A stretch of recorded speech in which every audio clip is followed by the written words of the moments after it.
आज हमारे साथ हमारे स्टूडियो में है एक बेहद खास मेहमान, ट्रस्ट म्यूचुअल फंड के chief investment officer Mihir Vora साहब हमारे साथ कार्यक्रम में शामिल हो चुके हैं। मिहिर सर, बहुत बहुत स्वागत है आपका, धन्यवाद हमें समय देने के लिए। वैसे तो लोग कहते हैं कि भाई इंटरिम बजट है तो ज़्यादा कुछ होगा नहीं, लेकिन पिछला वाला इंटरिम बजट फिर हमने पढ़ा देखा, पूरे 100 मिनट का था सर। पीयूष गोयल साहब ने भाषण दिया था क्योंकि जेटली साहब की उस दिन तबीयत थोड़ी सी खराब हो गई थी। तो क्या समझे कि इस बार भी भले ही इंटरिम बजट लेके आएगा पूरा? देखिए, बजट में फॉर्चुनेटली हम इतने इवॉल्व हो चुके हैं कि बजट में ज़्यादा करने को बचा नहीं है, क्योंकि हमने जो कॉर्पोरेट टैक्स रेट्स हैं, इनकम टैक्स रेट्स हैं, जीएसटी इंप्लीमेंट कर दिया है, तो काफ़ी जो है वो ऑटोमेटिक प्रोसेस लिंक्ड हो गया है। तो जो पहले जो होता था ना, एक कमोडिटी पे इंपोर्ट ड्यूटी बढ़ा दी, एक्साइज ड्यूटी बढ़ा दी, वो रेजिम अब तो रहा नहीं है। जीएसटी का रेट भी अगर चेंज करना है तो जीएसटी पैनल डिसाइड करता है। करेक्ट। एक प्रोसेस बन चुका है। तो बजट में टैक्स पॉइंट ऑफ व्यू से कोई बड़े सरप्राइज नहीं आने चाहिए। थोड़े बहुत जो मॉडरेशंस हैं, ट्वीकिंग्स हैं, वो होते रहते हैं, लेकिन जो बजट की जो स्पीच होती है वो आई थिंक ज्यादा इंपॉर्टेंट रही कि गवर्नमेंट का फोकस कौन से एरिया में है। कैपेक्स पे ज्यादा रहेगा या सोशल स्कीम्स पे ज्यादा रहेगा या सब्सिडीज पे ज्यादा रहेगा, वो जो है वो इम्पोर्टेंट रहेगी देखने के लिए। तो क्या ये समझा जाए कि चुनाव के पहले का इंटरिम बजट है तो शायद फोकस पॉपुलिस्ट स्कीम्स पे रहे, थोड़ा कुछ गांव में महिलाओं के लिए, युवाओं के लिए कुछ करने पर ज़्यादा फोकस रह सकता है? रह सकता है। इसका कारण न सिर्फ इलेक्शन ईयर का है, लेकिन हम देखें तो लास्ट 2 साल में गवर्नमेंट ने, 3 साल में एक्चुअली गवर्नमेंट ने ज़्यादा फोकस किया है कैपिटल एक्सपेंडिचर पे। रेवेन्यू एक्सपेंडिचर और सब्सिडीज को काफ़ी कंट्रोल में रखा हुआ है। करेक्ट। बट अब ये दिख रहा है कि रूरल इकोनॉमी जो है वो इतनी जोर से पिकअप नहीं हो रही है, अभी भी वीकनेस है वहाँ पे। तो मेरे ख्याल से वैसे भी रूरल इकोनॉमी को के कंजम्पशन को सपोर्ट देने की अभी भी जरूरत है मेरे ख्याल से। तो उसके लिए जो सोशल स्कीम्स के, जैसे फूड सब्सिडी देखा हमने 5 साल तक बढ़ा दी। नल से जल जो स्कीम है वो शायद कंटिन्यू रहेगी। तो ये इस तरह की सपोर्ट जो कंजम्पशन को देनी चाहिए रूरल इकोनॉमी को, वो मेरे ख्याल से चालू रहेगी। चलिए बढ़िया। तो रूरल इकोनॉमी को भले ही पॉपुलर बजट आए तो भी उसका फायदा तो कहीं कहीं मिल ही जाएगा। अब बड़ा सवाल ये कि सर, कैपेक्स की वजह से पिछला बजट भी बहुत अच्छा लगा लोगों को कि भाई 10 लाख करोड़ के आसपास का कैपेक्स कर रहे हैं, तो बहुत बड़ी बात है। इस बार क्या सोचते हैं हम? देखिए, लास्ट 3 साल से जो कैपेक्स का ग्रोथ हुआ है ऑलमोस्ट 30% जितना हुआ है, वो मेरे ख्याल से इतना सस्टेन शायद ना हो। थोड़ा may be 20% growth in capex होगा, लेकिन ग्रोथ तो जरूर होगा। खास करके जो रेलवेज वगैरह में जो इनिशिएटिव्स लिए हैं उसको तो कंटिन्यू करना है, रोड्स में कंटिन्यू करना है, तो ग्रोथ होगा। लेकिन मेरे ख्याल से 30% शायद ग्रोथ ना आ पाए। तो 10 लाख जो करोड़ किया है उसका शायद 13 लाख ना हो, मेरे ख्याल से 12 लाख तक हो सकता है।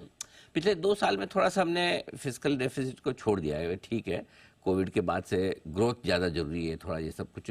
क्या इस बार कुछ ऐसा बढ़िया रोड मैप आ सकता है कि किस तरह से फिस्कल डेफिसिट या फिस्कल डिसिप्लिन फिर से लाया जाए?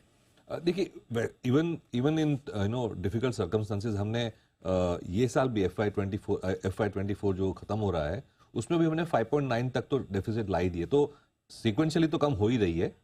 दूसरी बात यह है कि जो इंडिया है ये साल से ग्लोबल बॉन्ड फंड इंडाइसिस में आ रहा है, तो उसकी वजह से भी मेरे ख्याल से गवर्नमेंट की एक इच्छा रहेगी कि इंडिया की जो इमेज है, इंडिया की जो परसेप्शन है एक responsible country in terms of fiscal management, वो बरकरार रहे। तो उसके लिए एक ग्लाइड पाथ जो है डेफिसिट रिडक्शन का वो तो देते रहेंगे। तो मेरे ख्याल से जो 6+ डेफिसिट थी वो 5.9 होगी FY24 में, और जो आने वाला साल है जिसके लिए बजट प्रेजेंट किया जाएगा FY25 का, उसमें 5.3 to 5.5 का टारगेट ले सकती है government, with ultimate target of around 4.5 after 2 or 3 years। Tax collection तो फर्स्ट क्लास है सर, है ना? बिल्कुल। और कॉर्पोरेट टैक्स जो 25% किया उसका असर भी दिख रहा है। आपका हमारा कुछ घटने वाला है सर इस बार? मतलब विश तो यही होगी। 39-40% में चल रहे हैं। एक इम्पॉर्टेंट बात आप शायद नोटिस नहीं किया हो आपने, लेकिन आई थिंक ये पहला साल है FY24 जो साल खत्म हो रहा है फिस्कल साल, उसमें personal tax collections, personal income tax collections are more than GST, are more than corporate tax collections. तो थोड़ा रिलीफ मिल जाए तो बेटर ही है। बहुत ब्लड हम अपना तो काम कर ही रहे हैं। हाँ, ब्लड डोनेशन बहुत कर दिया हमने भी। थोड़ा तो ये एक और ये इलेक्शन के पहले ये बढ़िया पॉपुलिस्ट मेजर भी हो सकता है। हाँ। अगर वित्त मंत्री जी सुन रही हैं तो उनके लिए बहुत बढ़िया टिप है। लेकिन नंबर्स नहीं है हमारे पास, जो नंबर ऑफ टैक्स पेयर्स हैं वो एक्चुअली नहीं, लिमिटेड है। माहौल तो हम ही बनाते हैं।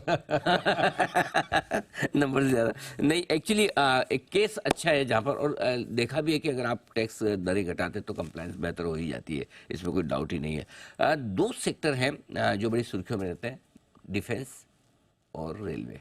इस बार बजट से क्या उम्मीद रखी जाए? हाँ, जैसे मैंने कहा रेलवेज में डेफिनेटली फोकस रहेगा, क्योंकि ऑलरेडी जो रोल आउट का प्लान है वो निश्चित हो गया, ऑर्डर्स भी दिए गए हैं।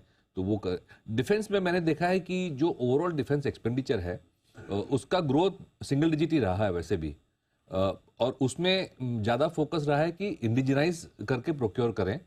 जो टोटल बजट है वो इतना नहीं ग्रो कर रहा है, और उसकी वजह ये भी है कि काफ़ी सारा जो बजट है डिफेंस का, ऑलमोस्ट 2/3 वो ऐसे ही सैलरीज में चला जाता है, तो कैपिटल एक्सपेंडिचर के लिए अमाउंट कम रहता है। बट ये मेरे ख्याल से इस साल भी डिफेंस का एब्सोल्यूट नंबर शायद इतना बड़ा ना दिखे हमें इन टर्म्स ऑफ ग्रोथ, लेकिन जो इंडिजिनाइजेशन है, प्रोक्योरमेंट की जो पॉलिसी बनाई है, और एक्सपोर्ट्स जो कह रहे हैं पीएसयूज को करने के लिए, वो पॉलिसी मेरे ख्याल से चालू रहेगी। बिल्कुल ठीक बात है। तो डिफेंस और रेलवे ये दो ऐसे सेक्टर हैं। डाइवेस्टमेंट थोड़ा बैक बर्नर पे वैसे जरूरत भी नहीं है एक्चुअली, सरकार के पास इतने पैसे आ रहे हैं ना, लेकिन क्या इस बार कुछ एग्रेसिव प्लान्स रखेंगे? देखिए, एक तरफ से सर, एक तरफ तो ये है कि भाई जरूरत नहीं पैसे की, और दूसरी तरफ बेचो भी तब ना जब आराम से बिके, अच्छे भाव में बिके। और अभी तो माहौल बिल्कुल इससे ठीक बढ़िया क्या है? सरकारी कंपनी को पब्लिक भी लोग लाइन लगा के भाग रहे हैं। बिल्कुल बिल्कुल। क्या करना चाहिए? मेरे ख्याल से अभी भी काफी सारी कंपनीज है जहां पे सरकार ने सिर्फ 10 या 15% ऑफलोड किया है, तो वो कंपनीज में प्रायोरिटी देके ऑफलोड करना चाहिए, क्योंकि फ्री फ्लोट भी बढ़ेगा, थोड़ी मार्केट में ट्रेडिंग भी बेटर होगी, और माहौल तो अच्छा ही है। आई थिंक बेचने में तो कोई प्रॉब्लम नहीं होनी चाहिए। तो मेरे ख्याल से थोड़े अग्रेसिव डाइवेस्टमेंट टारगेट लेके अगर वो पैसा कैपेक्स में अगर डाइवर्ट किया जाए तो एक अच्छी स्ट्रैटेजी रहेगी। Okay, perfect. अब सर, बजट से पहले, बजट के बाद मार्केट के मूड माहौल पर, और जो लोग एक तो इन्वेस्टेड हैं उनके लिए, और जो इन्वेस्ट करना चाहते हैं, दोनों के लिए क्या राय है?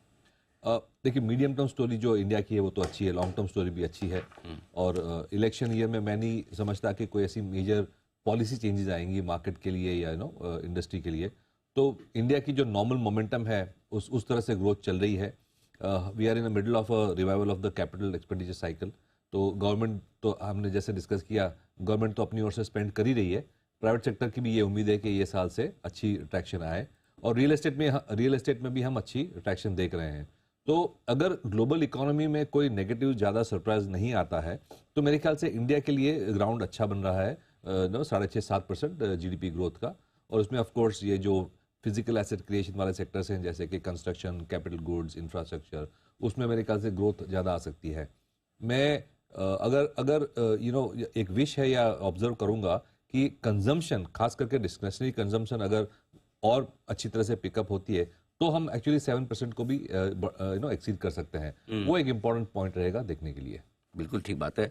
मीर सर, बहुत बहुत धन्यवाद आपका समय देने के लिए, और बजट पर विस्तार से बातचीत करने के लिए, और हमारे दर्शकों को गाइडेंस देने के लिए। Thank you so much sir, बहुत बहुत धन्यवाद।